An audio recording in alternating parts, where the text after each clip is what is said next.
자, 이번 시간에는 영세율과 관련된 내용들 살펴보도록 하겠습니다. 수출 기업들, 수출 실적 명세서, 내국 신용장이나 구매 확인서에 의해서 재화 영역을 공급하는 경우, 기타 인보이스상으로 영세율이 적용이 되는 그러한 거래들이 있을 때 관련된 부속 서류들 한번 살펴보도록 하겠습니다. 자, 390페이지에 보면 영세율 적용 대상 거래가 있습니다. 그죠? 우선 영세율 적용 대상 거래를 한번 간략하게 살펴보면 일반적으로 여러분들이 많이 알고 있는 재화를 수출하는 경우, 그죠? 재화를 수출하는 경우, 용역을 수출하는 경우, 용역의 국외 공급으로 표현이 되고 있습니다. 그 다음에 외국 항행 용역의 공급, 외국 항행 용역이다라는 것은 외국에서 외국으로, 국내에서 외국으로, 외국에서 국내로 이런 것들을 이야기합니다. 국내에서 국내로 가는 것은 외국 항행 용역이 아닙니다. 그래서 선박 항공기의 외국 항행 용역이다 이렇게 이야기를 할 수 있을 것 같고요. 기타 외화 획득 재화 영역으로 부가가치세법에 나와 있는 그러한 영세율 적용 대상 거래다 이렇게 보시면 되겠어요. 영세율이다라고 하면 우리나라에서 창출한 부가가치에 대해서 부가가치세를 완전히 없애주는 그런 제도다 이렇게 보시면 되겠어요. 면세 제도하고 영세율 제도는 구분을 좀 하시면 좋을 것 같아요. 면세가 좋냐 영세율이 좋냐라고 했을 때는 영세율이 소비자 입장에서는 가장 좋다 이렇게 보면 되겠습니다. 왜냐하면 소비자들 입장에서 부가가치세는 최종 소비자인 여러분들이 그 부가세를 부담을 하죠. 그 최종 소비자가 부담을 하는데 부가세가 하나도 안 붙어 있다 그러면 싼 가격에 살 수가 있다라는 얘기입니다. 그죠? 근데 면세 품목이다, 면세 거래다라고 하면 면세 사업자에 해당하는 그 사업자 단계에서만 부가가치세가 면제가 되는 거고 그 이전에서 창출한 부가가치에 대한 부가가치세는 그대로 유지가 됩니다. 이게 이제 부가세 처음 시작할 때 우리가 제조, 도매, 소매상을 거쳐서 최종 소비자까지 그 과세 재화가 이동을 하면서 거래 단계별로 부가가치세의 과세 체계를 설명을 하는 과정에서 설명이 될 수가 있는 부분이기는 합니다. 자, 어찌됐든 영세율 적용은 부가가치세를 완전히 없앤다. 즉 매출세액도 매출세액 0으로 만드는 거죠. 0의 세율을 적용을 하니까 매출세액이 없고 그 다음에 거래징수당한 매입세 네 단계 이전에서 창출된 부가가치의 합이죠. 부가가치세만큼 거래징수를 당했을 텐데 그것도 환급을 해주는 겁니다. 그죠? 그래서 부가가치세가 완전히 사라지게 만드는 그러한 제도다. 그 제도를 적용하는 영세율 적용 대상 거래가 이렇게 크게 5가지 정도로 되어 있고 여러분들이 주로 많이 이야기를 하는 것들이 이제 재화를 수출하는 경우, 그죠? 수출 실적, 수출 신고 필증을 기반으로 한 우리나라 물건을 외국으로 보내는 그러한 수출, 국내 물품을 국외로 반출하는 경우에 흔히 많이 나옵니다. 이게 직수출, 대행수출 이런 얘기들이 여기서 나오는 거고요. 특정 무역 방식의 수출이라고 해서 중개 무역 방식의 수출, 뭐 위탁 판매 수출, 외국인도 수출, 위탁 가공 무역 방식의 수출, 그 다음에 위탁 가공을 위해서 원자재를 그 반출을 할 때 그때 요건에 충족을 해서 영세율을 적용을 하는 그러한 특정 무역 방식의 수출도 있습니다. 이론적인 부가세법을 공부를 할 때 이런 내용들을 추가적으로 좀 알고 있으면 정리를 할 수 있으면 좋겠다라고 말씀드립니다. 그 다음에 수출에 포함되는 국내 거래 이것도 많이 나옵니다. 그죠? 여기서 내국 신용장이나 구매 확인서에 의해서 국내 거래임에도 불구하고 영세율 세금 계산서를 국내 거래니까 세금 계산서를 발급을 해야 됩니다. 그렇지만 영세율이 적용이 되니까 영의 세금 계산서를 영세율 세금 계산서를 발급을 한다 이런 취지입니다. 자, 이런 것처럼 용역의 국외 공급, 용역을 수출하는 거죠. 용역을 국외에서 제공을 한다 이런 취지인 거고요. 이런 구체적인 디테일한 부분들을 좀 여러분들이 이론서를 좀 더 자세히 나와 있는 이론서들을 보면서 정리를 하면 좋을 것 같아요. 자, 직수출과 대행수출이 있습니다. 이거는 수출 신고 필증을 보면 우리가 직수출을 한 거냐 아니면 대행수출을 하는 거냐. 대행수출이라는 거는 수출업자를 무역업자를 끼는 거죠. 내가 직접 수출을 할 수가 없어서 그래서 수출 대행업자를 낀다 이렇게 보면 될 것 같고, 직수출이라는 건 내 명의로 그냥 수출한다. 내가 수출하려니까 쿼터에 걸려가지고 더 이상 우리나라 물건을 받지 못한다든지 상대방 국가에서 뭐 그런 경우 그런 내가 할당된 게 다 없어진다든지 내가 수출할 수 없는 그런 한계들이 있단 말이에요. 그런 것들이 있을 때 대행 수출을 활용을 할 수가 있다 이렇게 보시면 되겠습니다. 특정 무역 방식의 수출, 중개무역, 여의죠, 여의. 그 다음에 중개무역, 아이도 있습니다. 중가이, 가이무역은 이제 여기 있네요, 그죠? 중개무역은 커미션만 먹는 그런 것들을 이야기합니다. 이런 내용들을 좀 자세히 설명을 할 수도 있긴 하겠지만 시간상으로 쉽지는 않아요. 이론 강의나 뭐 이런 데서 실무 강의에서 좀 더 프로그램 강의가 아닌 그런 부분에서 좀 커버를 좀 하시면 좋을 것 같아요. 특정 무역 방식의 수출, 영세율 적용 대상 거래 파악할 때 부가가치세는 거래 파악하는 게 가장 중요합니다. 내가 어떻게 해서 어떤 루트를 통해서 이 거래가 이루어지는지 그 세무회계 사무소에 있는 직원들이 그 거래를 파악하기가 쉽지만은 않습니다. 설명을 잘 들어야 됩니다. 자, 그럼 위탁 판매. 위탁 판매는 국내 위탁 판매랑 똑같습니다. 해외에다가 내 물건 팔아줘 이렇게 하면서 수출을 한 거죠. 외국인도 수출, 위탁 가구 무역 방식의 수출 뭐 이런 것들이 있습니다. 자, 여러분들한테 참고 삼아서 내국 신용장 구매 확인서에 의해서 우리가 전표 입력하는 과정에서 영세율 세금 계산서가 수집이 되는 그런 거를 볼 수가 있었어요. 엑셀 업로드든 스크래핑을 해서 국세청 홈택스에서 자료를 수집을 하든 그런 경우에 나타나는 내용들입니다. 구매 확인서에 의해서 내국 신용장에 의해서 재화를 공급한다. 내가 영세율 세금 계산서를 발급을 하는 입장이다라고 하면 나는 누구냐면 원자재 공급업자가 됩니다. 내가 A 거래처한테 원자재를 납품을 하는데 이 A 거래처가 수출업자가 되는 거예요. 수출품 생산업자.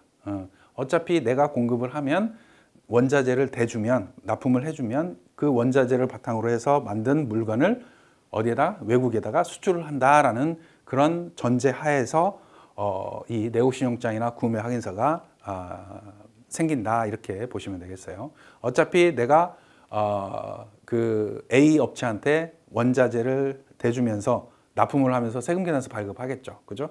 10%만큼 거래징수를 할 겁니다. 이 A 사업자는 뭐예요? 어차피 수출을 할 거니까 나한테 거래징수당한 부가세를 환급을 받을 겁니다. 그러니까 세무서에서 봤을 때 니들 어차피 수출할 거니까 A라는 애한테 또 환급해주고 이런 거 귀찮으니까 내가 원자재 공급을 할 때부터 영세율로 해 이렇게 그런 제도를 뭘로 내국신용장이나 구매 확인서를 통해서 영세율 세금계산서 발급 뭐라고 할까요? 발급할 수 있는 제도를 두고 있다 이렇게 설명을 할 수가 있습니다. 그러면 이 구매 확인서나 내국 신용장을 보여주면 나는 A한테 영세율 세금계산서를 끊어준다 이런 취지인 거잖아요. 근데 세금계산서는 다음 달 10일까지 발급을 해야 되는 거고요. 다음 달 10일까지 발급을 해야 되는데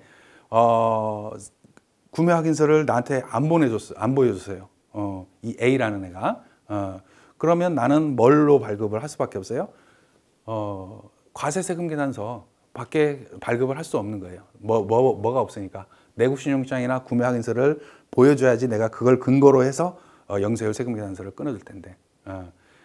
그래서 만약에 다음 달 10일까지 이러한 내국신용장이나 구매 확인서가 생겼다 그러면 영세율 세금계산서 발급을 하면 되겠죠, 그죠? 20일에 재화를 공급하고 9일 날 개설이 됐다. 3월 20일 날에 원자재 공급을 했고 상대방 A가 내국신용장을 나한테 보여줬어요. 9일 날. 그러면 10일 날 뭐 할 수 있어요? 10일 날까지 세금계산서 발급할 수 있으니까 영세율 세금계산서 발급을 해주면 됩니다. 근데 만약에 다음 달 10일이 됐는데도 이걸 보여주지 않아요. 그래서 어쩔 수 없이 나는 과세 세금계산서를 발급을 할 수밖에 없는 거죠. 근데 그 내국신용장이나 구매확인서를 언제까지 확인을 해주면 영세율이 적용이 되느냐라고 법문에 부가세법에는 어떻게 정해져 있냐면 과세기간 종료 후 25일 이내에 개설이 되면 영세율 적용을 해줄게라고 그 기간을 확정신고 기한까지 넓혀놨어요. 그러다 보니까 나중에 다음 달 10일이 아닌 확정신고 기한까지 그 사이에 내국신용장이나 구매확인서가 확인이 될 수가 있다는 얘기예요. 그럴 때는 우리가 수정세금계산서 발급 사유에서 확인을 했습니다. 수정세금계산서 발급 사유에 내국신용장이나 구매확인서가 사후 개설이 됐다라고 하면 수정세금계산서 발급해라 라고 했던 내용입니다. 이게 원칙적으로 보면 당초 3월 22일 날 재화를 공급을 했는데 내국신용장, 구매확인서가 4월 15일 날 개설이 됐어요. 4월 10일 날 있어요, 없어요? 구매확인서가 없죠. 그러니까 일반 과세세금계산서를 발급을 할 수밖에 없단 말이에요. 발급을 하고 4월 15일 날 그러면 내국신용장이 사후 개설이 됐네? 라고 해서 3월 20일을 공급일자로 해서 마이너스 일반 과세세금계산서 발급한 거 마이너스 치고 영세율 세금계산서 발급을 하면 된다. 이런 얘기입니다. 이게 원칙이고 이런 일들이 많이 발생을 해요. 거래처에서 A라는 업체가 야, 우리 수출할 거니까 영세율 세금계산서 먼저 끊어줘. 뭐 이렇게 이야기를 합니다. 그러면 우리는 원칙을 따라서 과세세금계산서 먼저 발급을 하고 나중에 사후 개설이 됐을 때 수정세금계산서 발급하면 그게 괜찮은데 처음부터 영세율 세금계산서를 발급을 한다. 그러면 과거에 이건 사실과 다른 세금계산서, 기재불성실 가산세 뭐 이런 것들이 적용이 될 수 있는 여지가 있었단 말이에요. 이런 걸로 과세를 때리고 했습니다. 가산세 뚜드려 맞고 했단 말이에요. 그런 것들이 너무 많다 보니까 납세자들이 불만이 많았죠. 그러다 보니까 인정을 해주는 그런 사례들이 많이 발생을 했습니다. 그래서 당초부터 그냥 영세율 세금계산서 발급할 때도 인정을 한다. 단 이건 뭐예요? 확정신고 기한 내에는 그 내국신용장이나 구매확인서가 발견이 돼야 되는 거예요.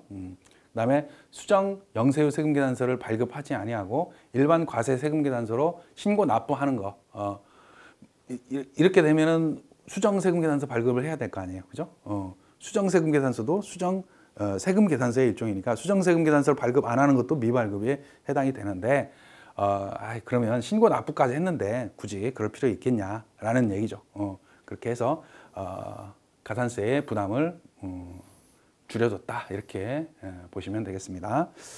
자, 그 다음 페이지 보면 수출 신고 필증 실무에서 이제 여러분들이 많이 보는 그런 내용들이죠. 여기서 10번의 거래 구분을 좀 잘 봐야 됩니다. 이 거래 구분 코드가 그 부호에 따라서 어떤 식으로 물건이 나가느냐 393페이지에 수출신고 10번란에 거래 구분들이 나오죠. 그죠?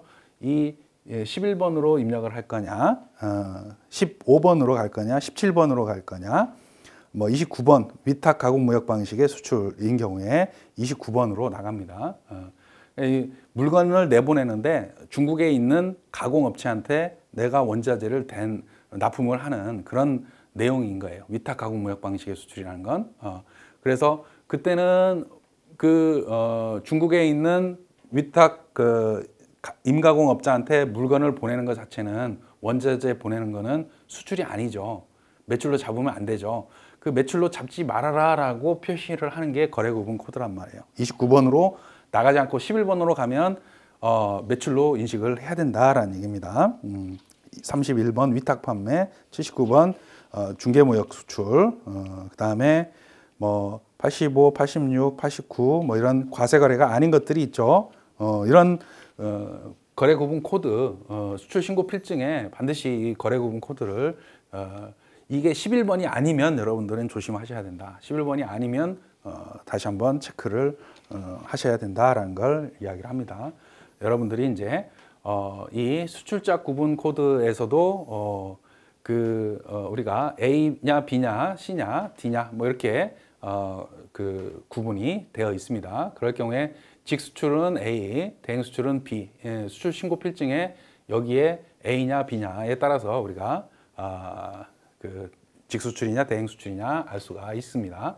그리고 여러분들이 이제 48번에 이제 결제 금액 이걸 가지고 여기에다가 환율을 곱해서 과세 표준을 계산을 하죠. 그죠?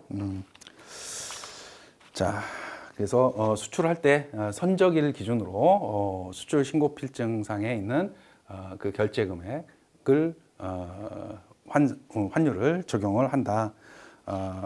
보통 선적일 기준인데 옛날에는 선적일을 파악하기가 거래처에서 잘 안 주는 경우에는 쉽지가 않았죠. 그죠? 그래서 좀 일하기가 쉽지 않은 부분도 있었는데 요즘에는 관세청에서 국세청으로 그 내역들 수출 실적 명세서를 제출을 해주다 보니까 거기에 선적일이 다 표시가 되어 있습니다. 그러한 선적일을 활용을 하시면 크게 문제는 없다. 오히려 이제 비엘상의 온보드 데이트, 실제 선적일하고 관세청에서 제공한 그 선적일하고 다른 경우에 비엘상으로 가는 게 원칙이긴 합니다. 자, 다음 페이지 보면 구매 확인서를 보여주고 있습니다. 구매 확인서. 구매 확인서는 내국 신용장 있고요. 그 다음에 구매 확인서 이런 식으로 되어 있다. 공급자가 내가 되는 거예요. 공급자가 여기 원재료 등 공급업자 내가 되는 거고 구매자가 A라는 얘기입니다. 그죠? 아까 사례를 보면 그래서 이제 거래처한테 구매 확인서 다 주세요라고 하면 자기들이 공급자인 것도 주고 자기들이 구매자인 것도 주고 막 이러죠. 그죠? 우리에게 필요한 정보는 공급자가 거래처인 경우를 이야기를 할 수 있다. 그리고 이제 세금계산서 작성일자하고 이 확인일자를 비교를 해서 다음 달 10일이냐, 10일을 넘었냐, 뭐 이런 것들을 따져볼 수가 있겠습니다. 그래서 사후 개설된 게 확인이 된다 그러면 원칙적으로 수정세금계산서 발급을 하셔야 된다.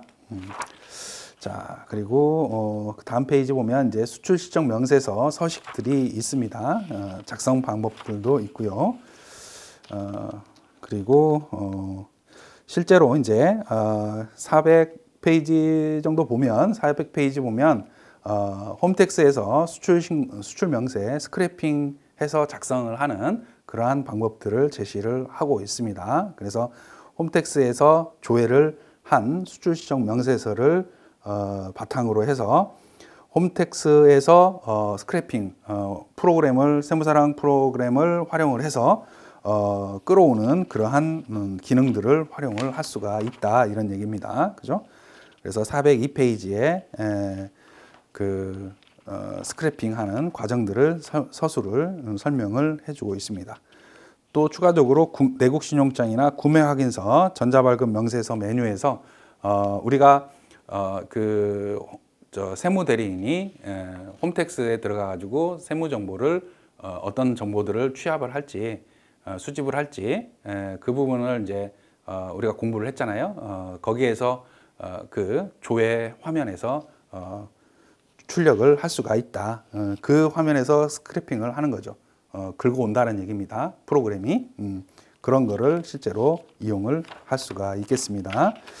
자, 403페이지에 있는 사례 문제를 자리를 옮겨서 한번 계속 풀어보고 정리를 해보도록 하겠습니다.